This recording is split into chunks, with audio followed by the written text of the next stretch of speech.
Statistik ma'lumotlarga qaraganda bir nafar inson bir yilga o'zidan 1,5 tonna chiqindi chiqaradi. Bu ko'rsatkich ko'proq shahar va qishloqlarda yashovchi fuqarolar hissasiga to'g'ri keladi.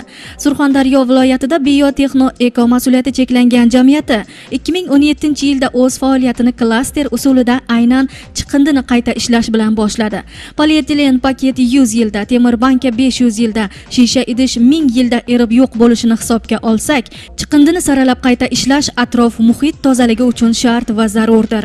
Bir kunda 500 tonna chiqindini saralab qayta ishlash imkoniyatiga ega korxona Termiz shahri, Termiz va Angor tumanlarining 375 mingdan ziyod aholisiga sanitar tozalik xizmatini ko'rsatadi.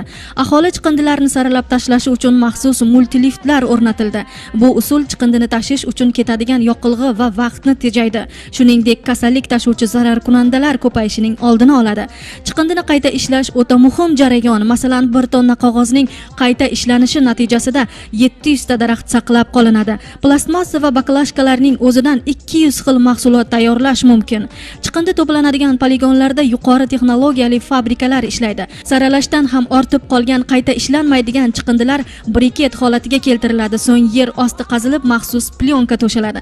Briket chiqindilar taxlab chiqilib usti yopiladi. Bu yer osti va yer usti qatlamiga zarar keltirmaydi. Qolaversa, bu tepalikdan biogaz olinadi. Mana bu holatlarga qarang. Ko'rib turganingizdek, ekologik toza muhitni yaratish, sayyoramizni chiqindilardan asrash uchun ularni qayta ishlash eng kerakli va muhim masaladir.